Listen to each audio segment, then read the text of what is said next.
Nous avons gagné le département de Diourbel. Félicitations à nos camarades de Benno.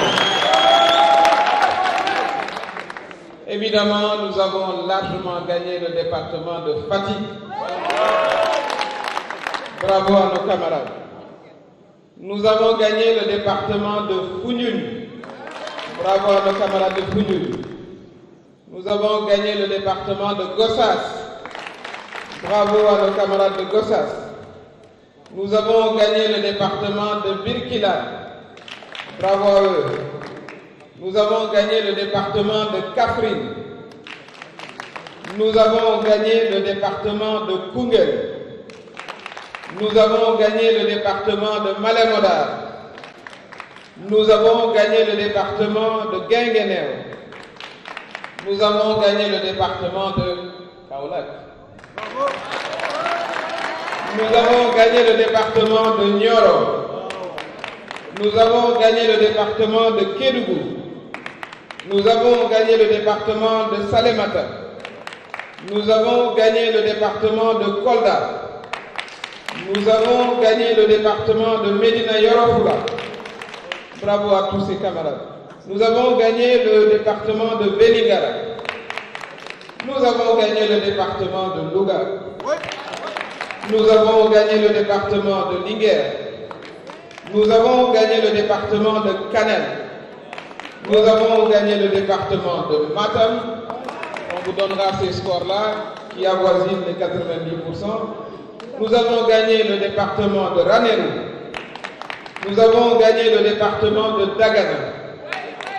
Nous avons gagné le département de Podor. Nous avons gagné le département de Bounkiling. Nous avons gagné le département, nous pensons, de Goudom. Nous avons gagné le département de Bakel. Nous avons gagné le département de Goudiri. Nous avons gagné le département de Koupentoum. Nous avons gagné le département de Tambacounda. Nous avons également gagné le département de Bourg. Si vous avez compté sur vos doigts, nous avons gagné 30 départements. Pour rappel, le pays compte 46 départements. Donc je crois que cela est très clair. Nous avons gagné l'Afrique du Nord. Nous avons gagné l'Afrique de l'Ouest. Nous avons gagné l'Afrique centrale, du centre.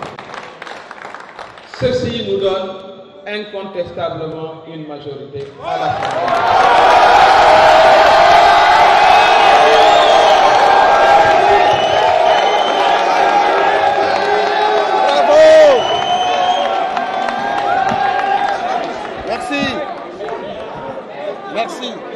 Nous avons aussi, félicitons tous les citoyens et tous les acteurs.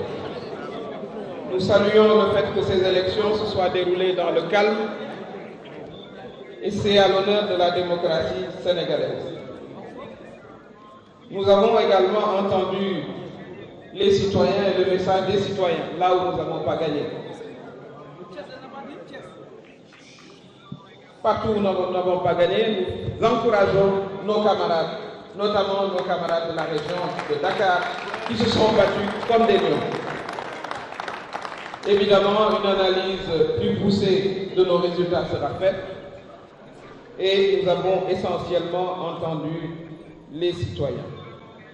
Mais je pense que nous pouvons être fiers de ce que nous avons accompli.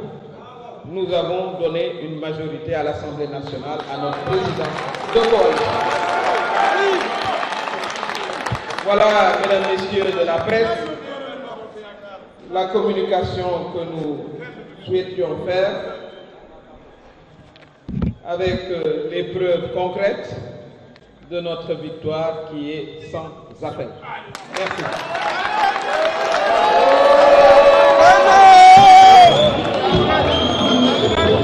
Vive Benno, vive le président.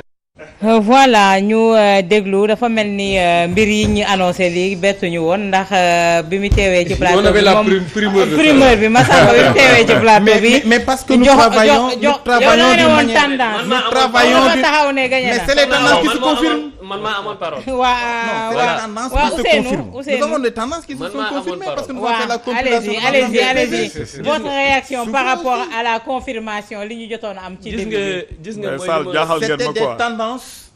waaw doo may mu wax après nga jël. waaw may ko mu wax après nga jël. Massamba non. C'était des tendances. waaw may ko mu wax après nga jël. Nous avons fait la compilation des PV et nous pouvons dire de science certaine que ces PV là vous les avez vous aussi.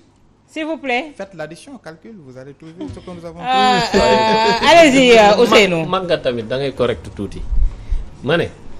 lii nii votre insolence. S'il vous plaît Massamba s'il vous plaît bu ñu yàq débat bi quand même.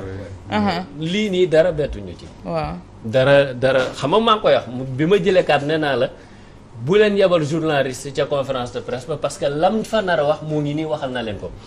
mais dafa am loo xamante ni ñu defoon ci local yi mu ñëwaat ci c'est la même approche qu'ils veulent opérer mais Moustapha Sànq ñëw ne ko ci waxam dama lay jox rek c'est-à-dire sans pour autant aller dans les détails parce que man je reçois des chiffres mais comme ni ma wax irresponsabilité duñ ci dugg ñun fi ñu leen gagné xoolal comment le score est élevé ñoom fi ñu gagné boo demee c'est du score serré fi ñu gagné ñun fi ñu leen gagné et que yow tu perds le département ñu gagné la rawee la ay 2000 3000 voix muy am incidence ci liste nationale bi ce qui veut dire que tu peux gagner des départements mais ñun bu ñu ñëwee ci proportionnel bi avec le score qu'on a eu et wàllu score bi mu am parce que dafa am foo xamante ni Yewwi mooy jël ci national bi am foo xamante ni wàllu mooy jël ci national bi léegi noonu score yooyu duñ ko ci yokk donc irresponsabilité bi et d'ailleurs quand tu les vois annoncés xam nga ni mooy li ma ko wax sànq mu bañ ko randalkat doo ko féliciter da ngay bàyyi ba mu andil la firnde que ni lii mu yor moo ko moom mais encore une fois nañ nekk ci seen agenda ñoom nous l'intercoalition Yewwi Wallu nous serons dans notre agenda et je vous le dis je vous le assure dès maintenant hold-up électoral ci Sénégal fii. mais comment vous comptez faire face. parce que ñoom tey jii ils ont proclamé le résultat. ñaare mën a am. non xam nga ce serait une grande surprise que les commissions électorales nationales des votes le code électoral interdit ça. On ne doit pas donner des résultats n'est-ce pas. c'est-à-dire que ñoom ñi nga xam ne mooy li Moustapha doon wax dafa mel ni rôle yi léegi dañ ko inversé c'est-à-dire ñoom ñooy opposants yi ñun ñoo nekk au pouvoir lii ni opposition lañ gënoon tàmm miin ko sax mu koy def mais opposition bi sérénité bi nga xam ne pouvoir moom la am parce que ils ont les instruments pour xam ni mu demee sérénité boobu moom la ñu gis ci opposition bi. mais li ñu def nii déjà ñoom ñi nga xam ne ñoo nekk ci nguur gi ñoo njëkk a enfreindre la loi parce que la loi interdit ça on ne donne pas des résultats mais ñun dañ leen di wax lu leer de toutes les façons nous notre travail continue et comme j'ai dit élection commission de recensement des votes la ak PV. bu commission yi paree ba ñu compiler toutes les données mu tukkee ci commission de recensement yooyu dinañ taxaw wax ak askanu Sénégal ne leen carrément élection yi lii moo ci suñu score fii ak fii la ñu gagné ñeneen ñi fii ak fii la ñu gagné et je dis dès maintenant que ñu dégg ma li may wax hold-up électoral ci fii nii ci ñaari débouché la mën a am soit li ñu askanu Sénégal voté ko mu génn assemblée. wala ñu génne ko seen président palais ñaar yooyu rek fi mu ne parce que on va pas accepter ça. d'accord Moustapha tey avant may ñëw ci yow Moustapha tey ji on a entendu Mbour te sans que suñu correspondant bi ñu koy dégg dafa ne Mbour c'est tombé avec benn score fleuve pour Yewwi Askan Wi et on entend Aminata Touré dire pour Mbour et pour Kaolack également. yaa ngi dégg également Louga. c'est grave koy waxee la ma journaliste bu nekk ca Louga di woo ne ma Louga le département est entre les mains de Yewwi Askan Wi. quoi qu'il en soit man dama gëm ne la responsabilité de la classe politique la ñu war a interpeller tey parce que élection bi ñu génn élection législative la. c'est compliqué d'ailleurs ndax nga xam à cet instant T nan la majorité bi demee ak yooyu parce que wax nañ sànq les résultats dans les départements tu fais une compilation da nga xam ku nekk lu mu am su fekkee ne xam nañ ko gagné département bu nekk mais il y a les calculs qui vont devoir se faire au niveau national leneen li nga xam ne man moo ma jaaxal te sànq waxoon naa ko moo di ne élection yi ma daan gis ci Sénégal parce que quand même man je couvre des élections au Sénégal depuis 2000 élection yi ma daan gis ci Sénégal dama daan gis bu ñu defee élection ba pare nga gis opposition bi gaawantu woote conférence de presse pour wax ne dañ leen a bëgg a sàcc ñoom ñoo gagné fii ñoom ñoo gagné fële ñoom ñoo gagné fële nga daan noter une grande sérénité du côté du pouvoir. duñ sax communiquer nañ jël Khoudoss doog a ñëw. allons-y Moustapha pour mu faire un petit résumé Abdou Khoudoss Diallo. Abdou Khoudoss. Awa Diop. voilà vous nous faites le résumé. de ce face à face avec la presse. ñu ngi lay dégg.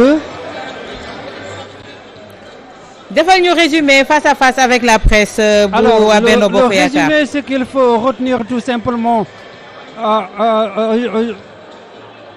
justement Awa Diop li nga xam ne dégg nañu ko daanaka ci département yi la Aminata Touré sukkandiku pour daal di ne ñoom gagné nañu ku xam itam ni nga xam ne noonu la Sénégal bindoo xam nañu ne bu doon sax ci région yi la wax xëy na xel yi mën nañu am luñ ciy jàpp waaye 30 départements la ne moom waa Benno Bokk Yaakaar ñoom ñoo fa gagné boo ci génnee les 15 départements nag mu bokk ci nekk 45 mu boole ci boolee nag nga xam ne mooy les centres yoo xam ne bastion électoral bi daanaka région de Dakar déggoo ci benn département